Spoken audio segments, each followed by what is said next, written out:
dealing with an intrusive, oversharing, trauma-dumping coworker.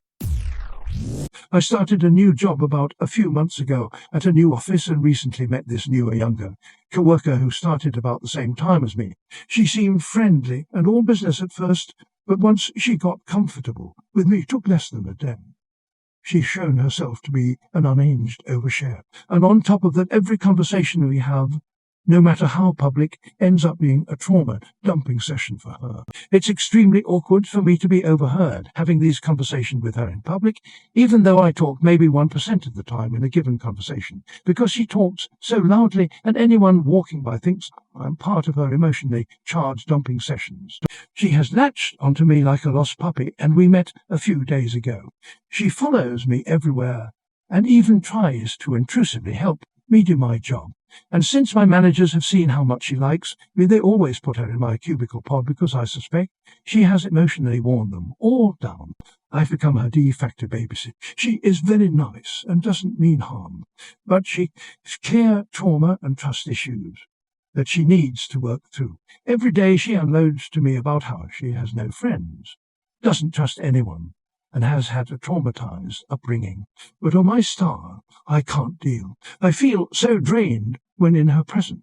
I do realize that I need to approach this delicately because she's been spurned by a lot of people and she will actually burst in tears if slightly offended. Being honest, I really don't know why they hired someone like this for the position we have, which is a high-stress job that involves a lot of teams. She has made it clear that she doesn't like or trust 9/10 of the other girls we work with, even though they're all perfectly nice and normal coworkers. She is just bringing her old trauma into the workplace.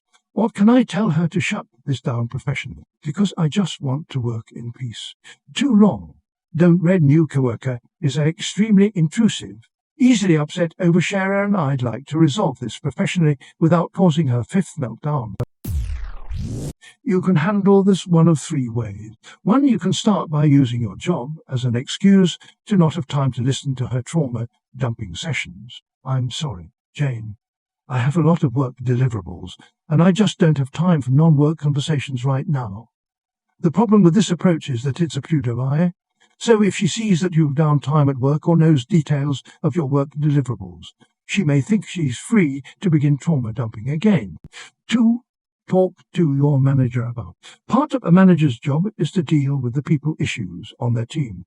Talk to your manager, be honest and polite about. Tell them that Jane constantly overshares and it's causing you mental distress and negatively impacting your ability to do job. The problem with this approach is that even if your manager is discreet when talking to Jane about it and doesn't name your name, she will know it was you that talked to the manager about it. Talk directly to your coworker about it. But don't beat around the bush. Tell her directly, Jane, I appreciate that you feel comfortable enough to share those things with me, but I'm not in a position to help you.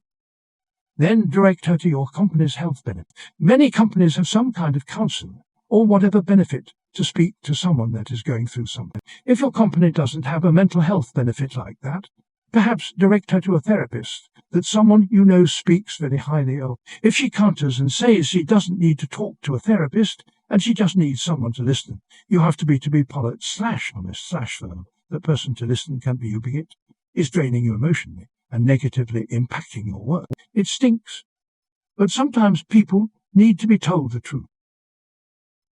Be honest and polite about it, although you worry that she will cry. You can't trade off your own mental well-being for her. That is not fair to you. Also, wear headphones, not those little earbuds. The big, can't miss them, over the ear. Headphones. Even if you aren't actually listening to anything, headphones are the universal sign for I don't want to talk right now. When I worked in the office, I wore headphones all the time. Most of the time, I wasn't even listening to anything. Speaking to her directly, but kindly is great at this. But I will add one thing. Accept that she's going to be hurt. She will probably be mad or passive-aggressive, and there's nothing you can do about that. So, there's no perfect way you can say this so she doesn't get upset. So do it as calmly and publicly as you can, so she can't run to others and say you said something you didn't. For example, you're sitting in your cubicle, and she starts in and you say your prepared statement. Do not say, "I'm sorry." Do not move the conversation into a conference room or explain more. Have a kind but firm statement for when she forgets and starts up again. Sure. No apologies. No. You need to communicate without being worried about her melting down. You don't have to be mean, but you need to be direct. If she melts down, she melts down. It's not your responsibility to manage her emotions and play therapy. She needs to learn this behavior isn't okay for work. Honestly, not okay in friendships either, but that is not your business.